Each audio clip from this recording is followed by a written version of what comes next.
This podcast is a proud member of the Fan Hub 100. Football without fans is nothing, so we've partnered with Fan Hub to put fans first. Search Fan Hub app to play your part in the journey.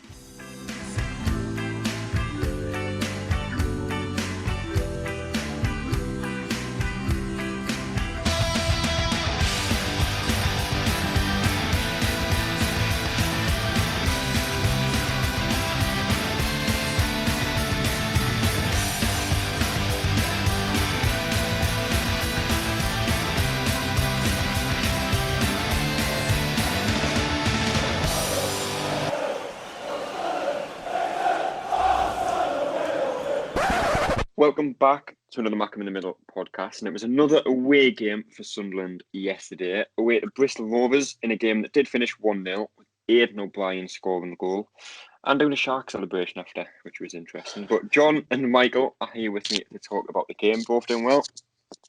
Yeah, good. Thanks. Doing all right. So that's what the official Twitter's shark emoji was about. Oh, okay. It was. Yeah, okay, fair enough. Yeah, well, maybe that was a shark in the direction of Joey Barton, in which case, absolutely class. I think he talked about it in his interview after the game, O'Brien. It was because Lee Johnson told the team to go out and play like sharks. Well, in which I think Joey Barton's trying to smell out conspiracy theories, isn't he? So He is. yeah, I'll try not to talk about him too much, but I can't promise it. We'll hope so.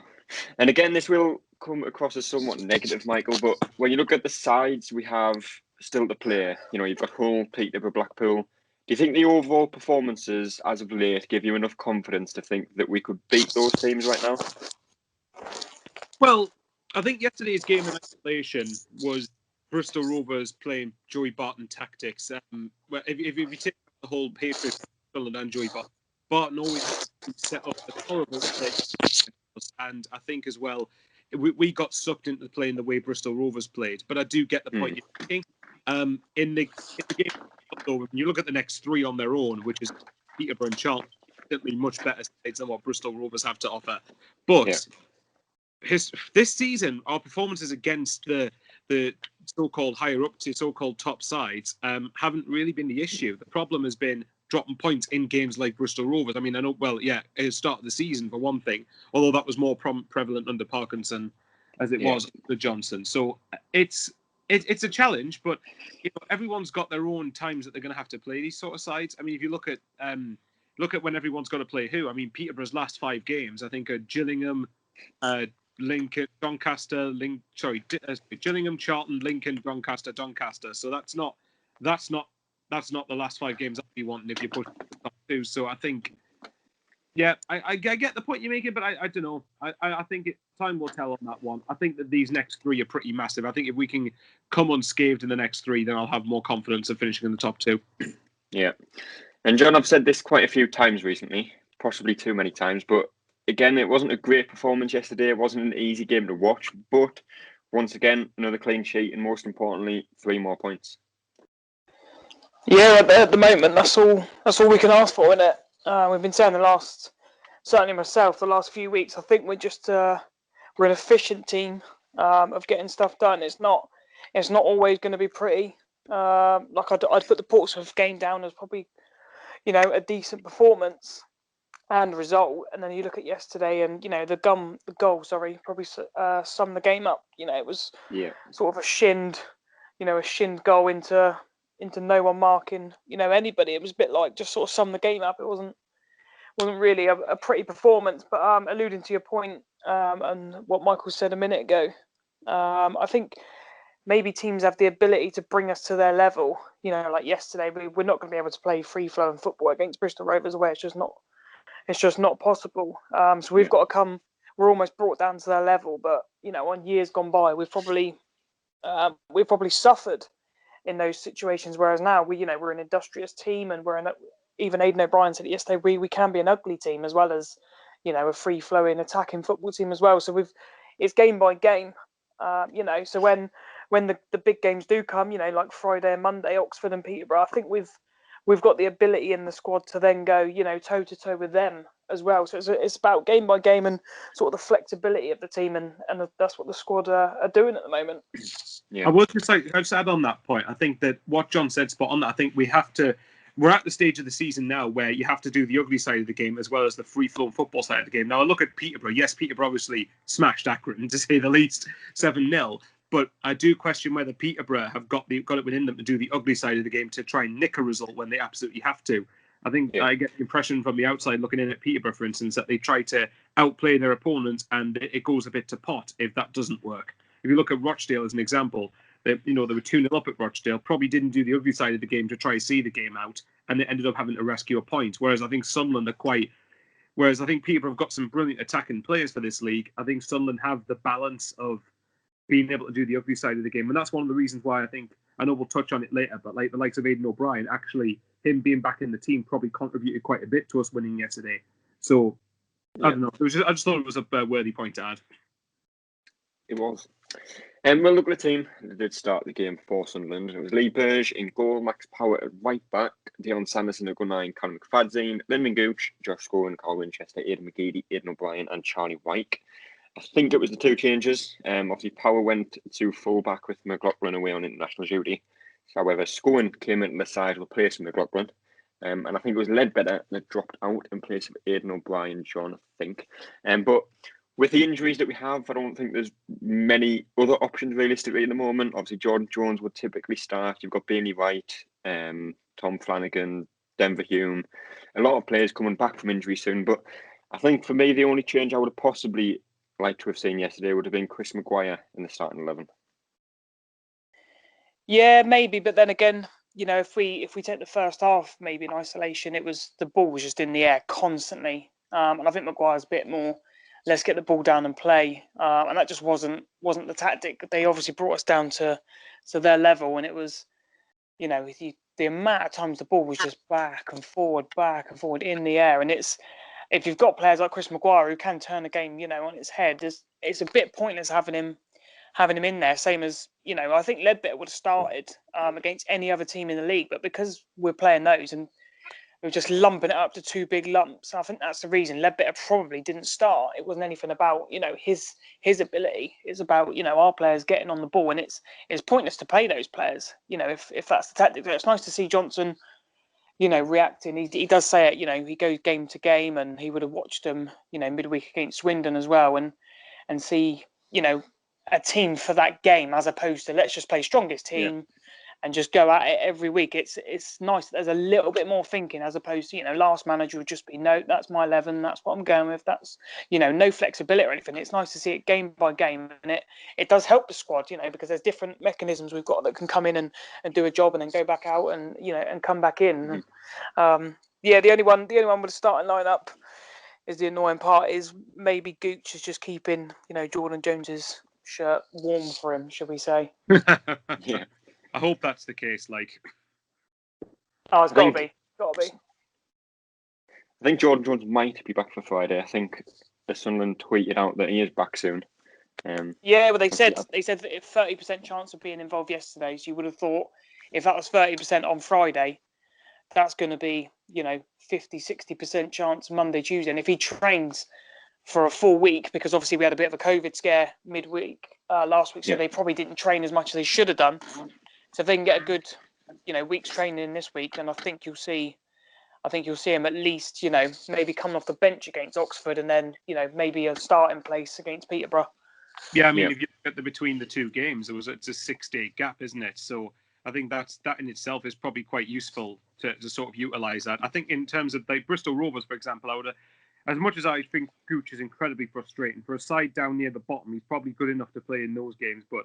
And I think, again, for his work rate, I've said it many times and I'll repeat it again, his work rate I've absolutely no problem with. But I think on the ball, I think he's quite wasteful. I think he's quite ball greedy. I think he doesn't know when to release a pass or when to take a player on and all that. And I think if you just look at I think Gooch has got his uses in the squad, don't get me wrong. But when you look at Jordan Jones, he's a level above in terms of decision-making and in terms of technical ability. So I think that for the Oxford and Peterborough games, if Jones is back in the side, I'm more confident in those games of being able to create more chances and score. Yeah. Well, The first half got underway, and again, like I said before, it was just very sloppy. Not much quality in any area of the pitch really for either side. You know, we had a number of good chances to get a ball into the box, but we failed to beat the first man on almost every occasion. I think McGeady especially. I think he had 2 or 3 free kicks from the exact same position that hit the first man, and it wasn't just Sunderland; it was Bristol Rovers as well. You know, they had a good chance to put a ball in the box from the similar position to McGeady, albeit on the other side of the pitch, and again failed to beat the first man. But we did get the goal in the first half that I will get into, Michael. But it was just a very frustrating watch that first half, wasn't it? Very much so, but it was the hub. But again, with it being against the Joey Barton side, it was actually what I kind of expected. Like John said, and like we've touched on earlier, we had to sink to Barton's level to play forward. He knew, by the way, that the best way to get a result against us was just to keep the ball in the air, hoof it, frustrate us, make us lose our composure. That's the sort of stuff we've come up against time after time.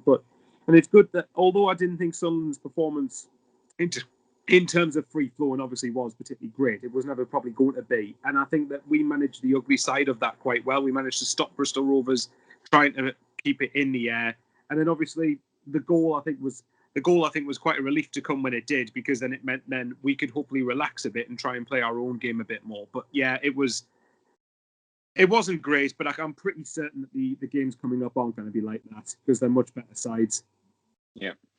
And as I say, John, we did get a goal, and it was McGeady's corner this time, actually finding someone, and it was Aidan O'Brien who we found in the centre. He's found the bottom corner, and I think it was off his shin, but you know, they all count, and it was just another important time to get a goal, given how the game had gone up until then. Yeah, definitely. I remember saying to myself when we scored, that puts the onus on them then. So obviously we're away, and we're pretty solid. You know, we can sit in and, you know, maybe not relax totally, but sort of, you know, take an extra 5 seconds on the ball and just, you know, because we've got what we need. We need to protect what we've got, whereas they have to come at us a little bit. And they're obviously where they are in the table because, you know, they're obviously not good enough. So it wasn't like we were in maybe any real danger. So yeah, the goal, perfect time, and nice to see, you know, Aidan O'Brien. We've, you know, plenty of us fans have slagged him off, but he's, you know, he's an integral part of the squad at the moment, you know, and he's doing really well. He's taken the workload off of Charlie Wyke, you know. Charlie Wyke's, you know, all about the goals. But if Aidan O'Brien can pop up and help him, then, you know, it's an absolute asset to have. It is. And I don't want to go too far back, Michael, but kind of leading on to what John said, we were concerned a while back about what would happen when Wyke stopped scoring. And I know I'm saying stopped scoring as if he didn't score against Accrington over a week ago, but he's not in the best form right now in comparison to what he was like when he was scoring a goal every game. He was bullying defenders, winning everything in the air. He hasn't been scoring as consistently as he was before, but even when he isn't on his best form, as he hasn't been in the last few weeks, we're still getting results, albeit in very scrappy games. Well, it's crucial, isn't it? There's always going to be spells when, even when Wyke was going through a lovely purple patch, there's going to be a sticky patch where he's not doing very much. And even so I think that's another reason why Aidan O'Brien being back, not just for the fact he scored, but for the fact that he's back in the side, does the ugly legwork so that Wyke can occupy more space in the box. And even though Wyke didn't score yesterday, I think he had at least 1 or 2 efforts at the goalkeeper yesterday, which actually is probably more than he did against, say, leaving Lincoln. But that's probably attributed to O'Brien actually not being in the side. So, but either way, other players have got to start chipping in. We've got players that in this league should be getting a good few goals. Aidan O'Brien being one of them, and I've been disappointed. I would have thought he would have scored a bit more by now. But, you know, his main role, while you want him to score, isn't as much that. You've got McGeady, who's capable of scoring goals. Even Gooch is capable of scoring goals in this league, even though I think he's been playing pretty poorly. Maguire's another one who can come off the bench and get a goal. The more options you have, the better. Mm-hmm. And I mean, the second half got underway, and it was very similar to the first half. We looked more confident on the ball than we were. And again, like John said, you have a bit more time on the ball. It doesn't need to be as urgent because you've got the goal, and if it stays like that, you've got the 3 points. No one really talked about it, but we were still nervous at times, John. You know, unforced errors, cheap fouls, and again, a lot of that was in the first half. But how much of that do you think comes down to our league position and the pressure that comes with it? Because, like you say, at 0-0 against a team like Bristol Rovers who make it difficult, you do need to move the ball a lot quicker than you perhaps want to. You need to get forward more than more than not, really. You need to get that goal. And there's at times, especially yesterday, we tried to force it a little bit too much. Yeah, I think we just need, the likes of your lead bitters just to come on, just to calm things down. I thought, in fairness, I can't stand Joey Barton, but in fairness, he knew to sort of close Max Power down pretty quick because he's normally, our biggest outlet. The amount of time that Max Power has on the ball, and not necessarily, normally he's pressed pretty well anyway, but his touch and turn is normally pretty good, and it's a very, very good outlet. But if you shut that down very, very quickly, which I think he did, and they did pretty well, to be fair, then you can maybe nullify, a bit of our attacking threat. And then if you're lumping long balls, their centre backs aren't class in any way, but they just seem to have the bullying edge a little bit on Wyke, and that's just something you've got to have. That was similar thing against Accrington, but then we put obviously Ross Stewart up there, and we put a few bigger balls into him. We had, there was obviously two big strikers up there. I thought Aidan O'Brien was a little bit sort of wide of Wyke. I'd like to see him maybe a little bit closer and doing stuff together, as opposed to isolating themselves and getting a little bit. Wyke was certainly a little bit bullied yesterday. Fouls or no fouls, but I think we just need to be a little bit, just a little bit more savvy. We need players to be able to release us out of positions, and I think, like I say, Power does it quite well. McLaughlin normally does it quite well. I think we do miss him as well, and obviously having Power in the middle, Leadbitter, when we are winning, to control games, and I think is maybe a bit more of a harsh criticism, but we've got players like McGeady who can carry the ball out, but I don't think Gooch is on that level at the moment. I know he's obviously not at the same ability level as McGeady, but he's not dragging us up the pitch like maybe a Jordan Jones would at the moment, and we do need that balance, I think. Yeah. Well, the game in the end did finish 1-0, Michael, and it's another 3 points, like I say, in the right direction, in a position very similar to the one that we found ourselves in the first season under Jack Ross. Yeah, that's well. I suppose obviously it's strikingly similar. The parallels where you've got games in hand, you've got some 10 games or 7 or 8 games, whatever it is to go. It's a crucial time in the season, and I think we're at the stage of the season where if you can grind out ugly results as well as play some decent football, then you're probably on course to finish in the top 2. As much as I'm trying very hard to keep my feet on the ground, but it's getting harder every single week. It's definitely, like I said, the game itself is one that's not going to be remembered as a classic. But again, like we've talked about before, it's a momentum. It's keeping a composure at the right time of the season. And if we just get a consistent run of wins together, or just average, say, I don't know, 2 wins and a draw out of 3 for the rest of the season, one of Hull or Peterborough will slip up. I'm pretty confident of that. So, and we're going to drop points as well as the season goes on. It's just we've got to make sure we do it not as much as the other 2. Yeah. And John, you look at the teams around us, especially Lincoln, and they are dropping off pretty quickly now. But they're still in with a chance. There's still a lot of football to be played, and I'm sure they've got the likes of Hull, Peterborough to play as well. But Sunderland haven't really went through a bad spell under Lee Johnson yet. They've had the odd game. You go to the Lincoln game, wasn't a great result, wasn't a bad result. But Lincoln, I think they lost 3 or 4 games in a row, then had a draw, then lost again, then won 2. They've been in a bad run. Hull have been in a bad run before, and Peterborough have as well. But Sunderland haven't been in a bad run of form, for a long time in this season yet, have they?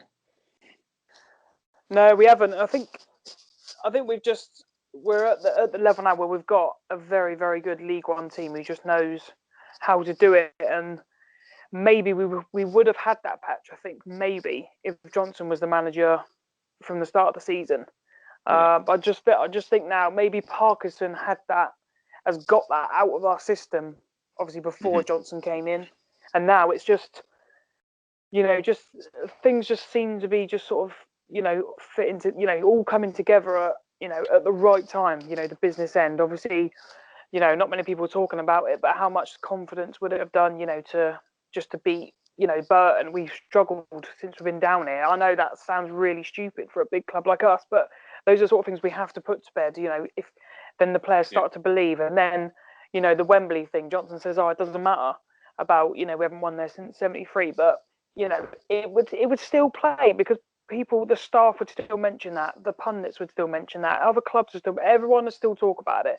So if you put that to bed, that's another. If you're trying to get these players on board with everything you're saying, which by now they look like they are, all those little things that are just slipping into place and just saying, well, yeah, it does work. We are winning. Oh yeah, we did win that game. We did end that hoodoo that amazing teams gone by for Sunderland have not been able to do. Do you know what I mean? So every little thing just seems to be slotting in, into place at the right time. And it's just about, like we say yesterday, there's going to be horrible games where we're just going to have to get through it. It's a shit game. No one's going to remember it, but we won. We did the business, and we go on to the next game. Do you know what I mean? It's very hard to stop that. That momentum, and it seems like we're just building that momentum. Like you say, there's going to be slip ups every now and again, like Lincoln. We'd love to have won that.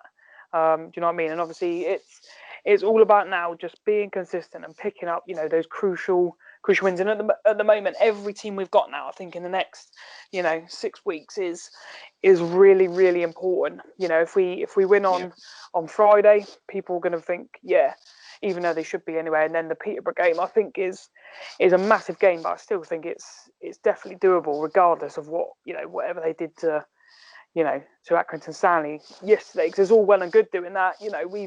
We've had good results, and then you go to the following game, and they lose to Blackpool. So it's about backing it up with those shit performances, but still manage to get them points, and that's what we're doing at the moment. It's also good for confidence as well when you look at the hoodoos that we have ended. Like you touched on there, John, like Burton hadn't beaten them for 3 years or whatever it is, beat them. Hadn't beat Fleetwood since we've dropped down to this league, beat them. Hadn't won at Portsmouth away since 1997, beat them. Hadn't won at Wembley, done that. Hadn't beat Joey Barton for some stupid reason since we've dropped into League One. That's ended. So, that there's a lot of reasons now to be optimistic. As long as Sunderland don't do a historic Sunderland and throw it away, that would, if you could just keep, like I said, just keep going, just literally keep them. That'll be Lee. I think that would be Lee Johnson's message. He never seems to get carried away after what I think the one, I think in the league terms anyway, he's never got carried away after a win. It's like, right, they've done it, now go and do it again, and that it's just keeping it so simple. Just keep winning our games, and the other results will fall into place. And don't get me wrong, we're not going to win all 10 of our remaining games, I don't think, but if you win enough of them, we've got a real shot of finishing in the top 2, possibly even win the league if we're lucky. It's what Johnson said yesterday. He could easily come out and go, 3 massive points, and not mention anything about the performance. But he was like, they brought us down to their level. It was dreadful. The pitch wasn't as good as it looked. It was, he could easily have come out and just sort of, sugarcoated it all. But didn't. It came out, and he would have said that to the players. I would have thought and said, "Look, that's what we did well. That's what we didn't do well. You need to sort that out. We need more of that." And then because we're winning games, he's good. The players are, like you say, they're going to be confident, and they're going to, take on board what he says, and try and put that into into their performances going forward. And like you say, confidence is, you would have said, look at Leicester when Leicester won the league. Most of that was about confidence. They were confident. They just could not lose it. Do you know what I mean? I know we're talking a little bit lower scale, but once you get that, it is so hard to stop. Yeah. We'll move into player ratings, as we always do, and we'll start with Lee Burge, as we always do. I went with a 6 for Lee Burge. Obviously, he made some important saves. He did make some good saves, but his distribution was very poor, I thought, yesterday. There was a few times he's tried a one-touch pass and he's put it straight out of play. I always remember the one to McFadzean, albeit, he didn't control it particularly well either, but there was a few times on the right-hand side did the same thing, but he was quick off his line, picked up loose balls, picked up the crosses. You went with a 6 for Lee Burge, John. Yeah, same, run-of-the-mill sort of Burge performance. Yeah, like I say, distribution. He was pressed quite well, to be fair, but you still expect him to do, a little bit better and not put us under pressure. Yeah, 6 for me. Michael, for you? I'm going to be generous. I think I'd probably go with a 7. I think that, yes, his distribution, I think, was obviously a bit questionable, but I think in general, he had a very solid performance. I think he commanded his area quite well. He was communicating with the back line really well, made saves when he had to. And maybe I'm being biased because of this, but I think that save late on when Hanlon, I think it's Brandon Hanlon, is on the right side of the 6-yard box and fires it at Birch. I think obviously you can say if any decent strikers on there who can finish, that's probably 1-1. And I think that's a match. That save is as good as a goal. As stupid as that may sound. Yeah, Max Power obviously started at right back, and as John said before, he was closed down a lot earlier than he is usually. And because of that, he didn't have that much of an impact in the game. He still played some neat passes down the line to Gooch, albeit he didn't do too much with it. So again, 6 out of 10 for me. Just a steady game from Power, John. Yeah, same. Steady 6, and it's still nice to see him absolutely rallying them. When we're on the ropes a little bit, it was nice to see.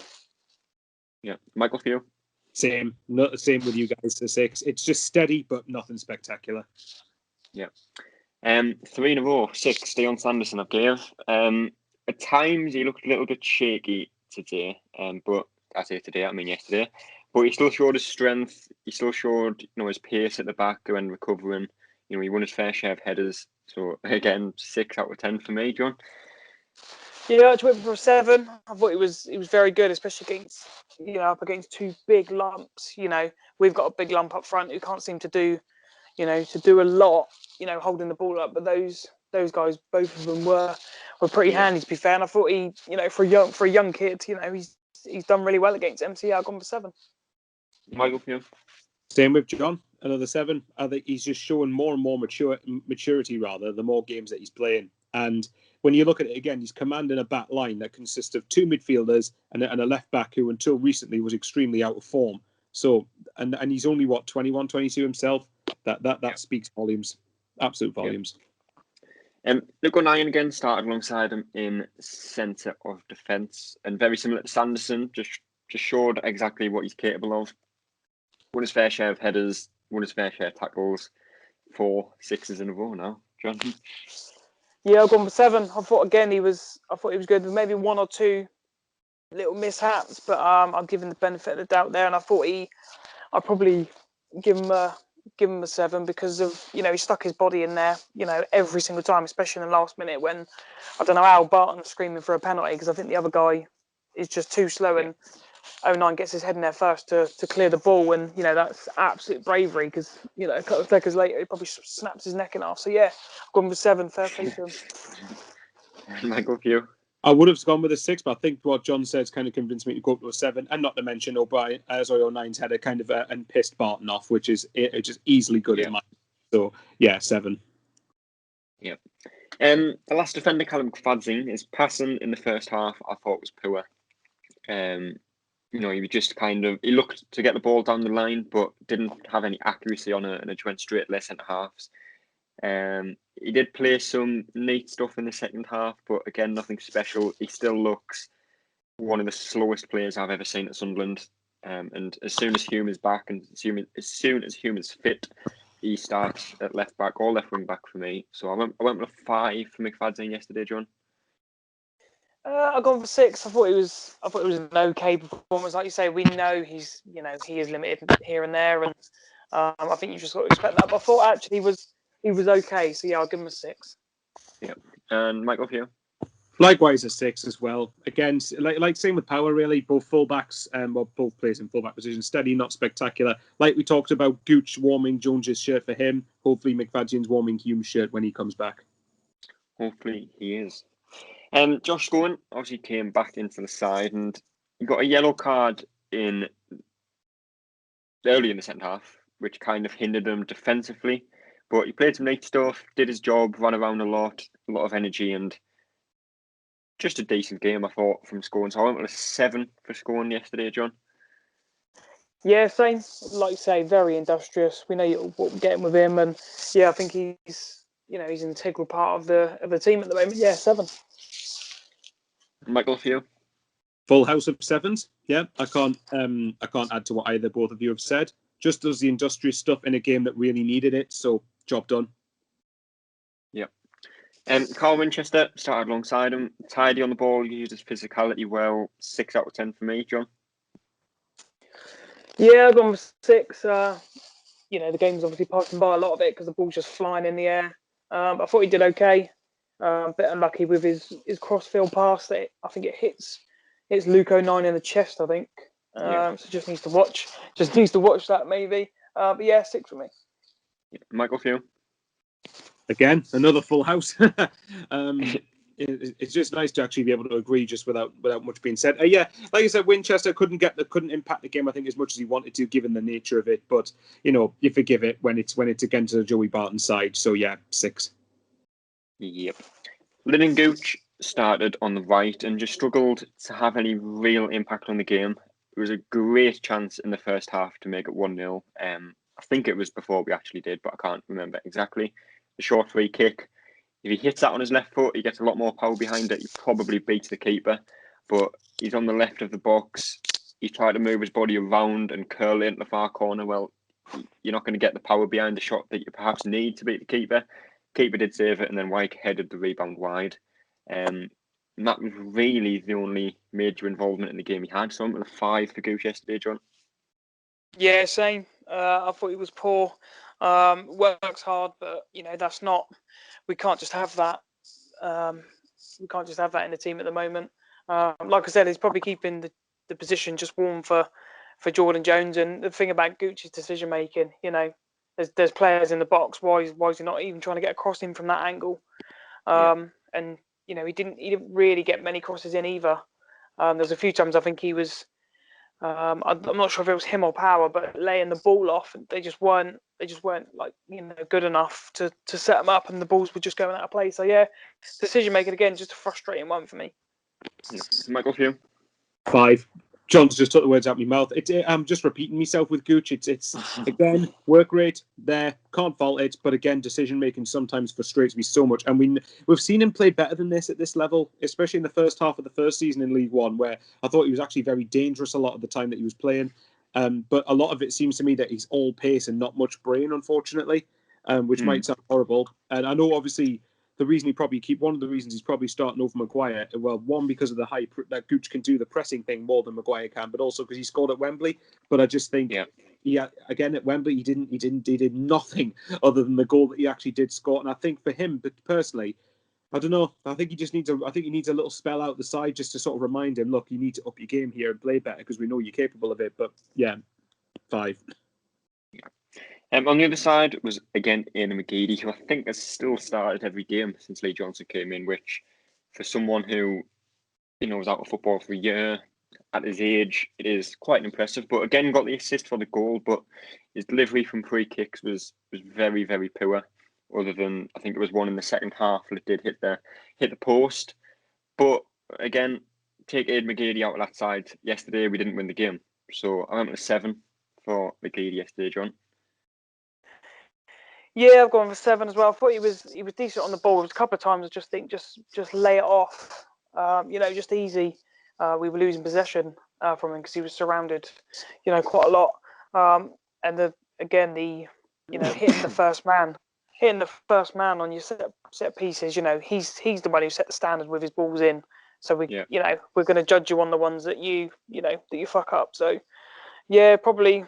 Yeah, 7 for the one bit of quality that probably wins us the game, but we maybe expect just a little bit more from the standards he set himself.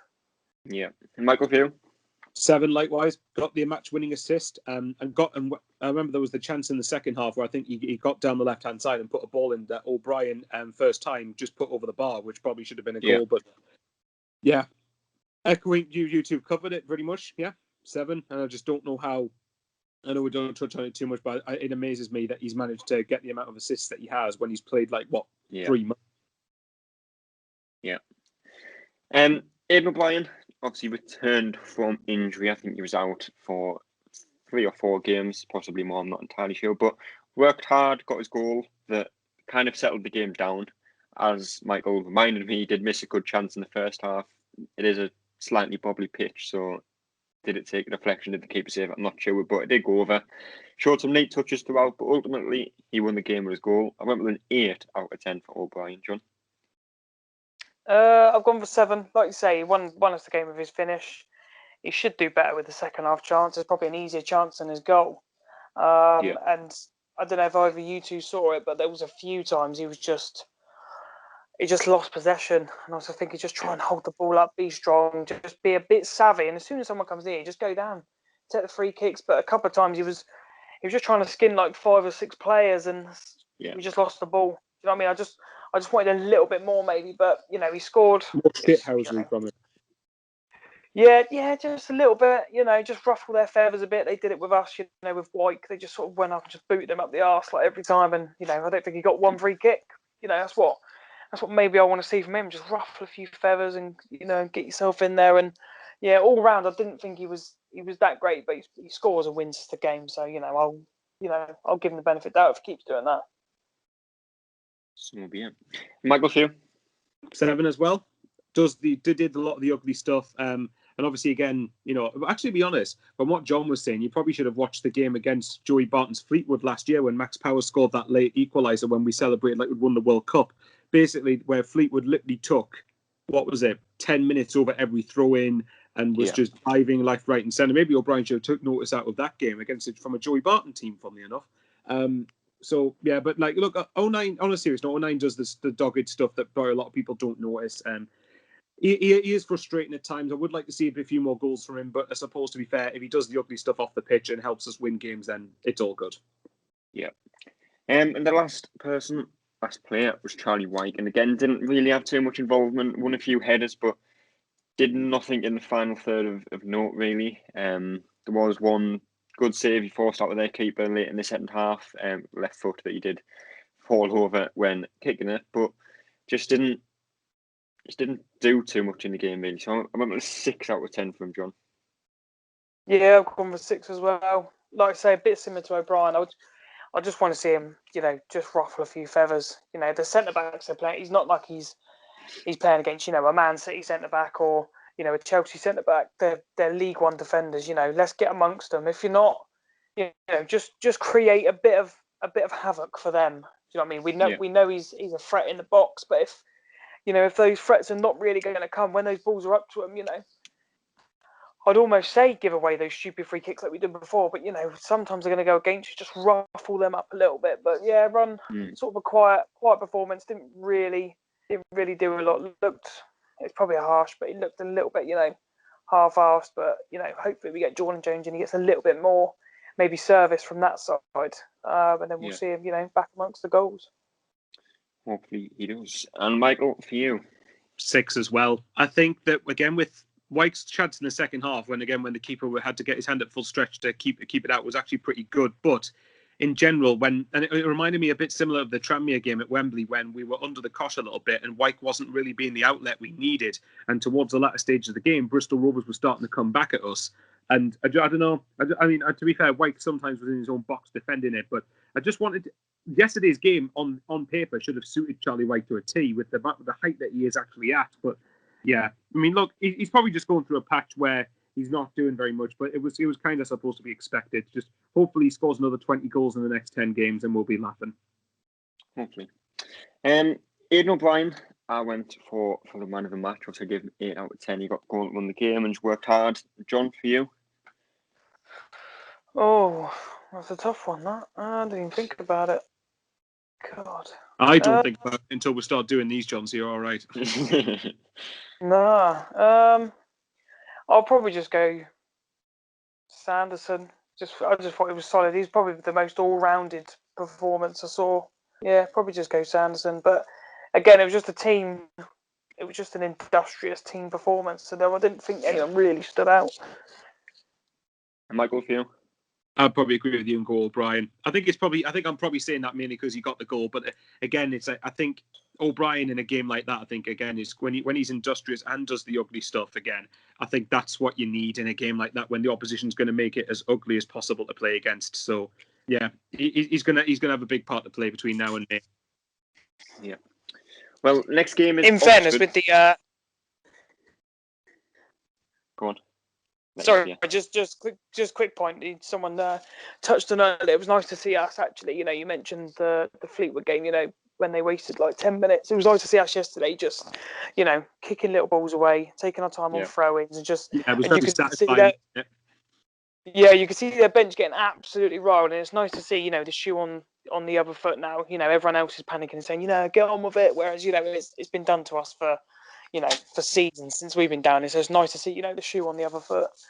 That's another good thing because it looks like we're being a bit more streetwise as well. And by the way, I absolutely detest time wasting to a T. But again, if everyone else is going to do it to us, and we've had it done to us probably dozens of times since we've dropped into this league, why not do it? Why not be bastards back to everybody else? Why not? Sometimes in the past we've been too nice, and I think now, if we're going to be a bit more of a shit, I know I'm swearing quite a lot here, but if you're going to be more of a shit house, then fine, do it. If that helps you win promotion, brilliant. Yeah. I think there was times we were even playing with 12 men, wasn't there? Because I think even their striker joined them at the time waste when we were 1-0 up, didn't he? Yeah. But just remember though, their striker goes into Luke 09 for a header, and apparently that's a penalty these days. So Yeah, it was an interesting one. It was an interesting one. one. He thinks there was an agenda against them as well in this conference. Oh, I think if any set of fans has any reason to believe there's an agenda against them, it's us. Have they seen what we've had to put up in the last 5 years? I would agree with that. Not sure if Joey He could have just come out.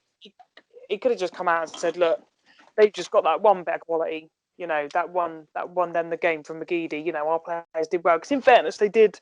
It wasn't pretty, but they did play really well. They're up for it, but they're obviously at that limited level. And if he'd have just said, one bit of quality has won them the game, and that's the difference at the moment. We would have probably took our hats on and said, yeah, fair enough. But instead, he's got a shout on about how much Charlie White cost, and he should have had a penalty and agenda for years. And do you know what I mean? Come on, mate. That's why you're a Bristol Rovers manager and not, much higher up. So, I mean, pipe down and piss off. He's doing it to try and detract the pressure from his players. And ultimately, if Bristol Rovers do get relegated, if you look at it objectively, it's not losing to us that's going to send them down. It's losing to Swindon. It's not beating Wimbledon. It's, losing to Plymouth. It's those games are going to be the ones that cost them in the end, if they do get relegated. I think it's very close to the bottom as well, so it'll be interesting to see who does go down. Yeah, but even more interesting to see who goes up.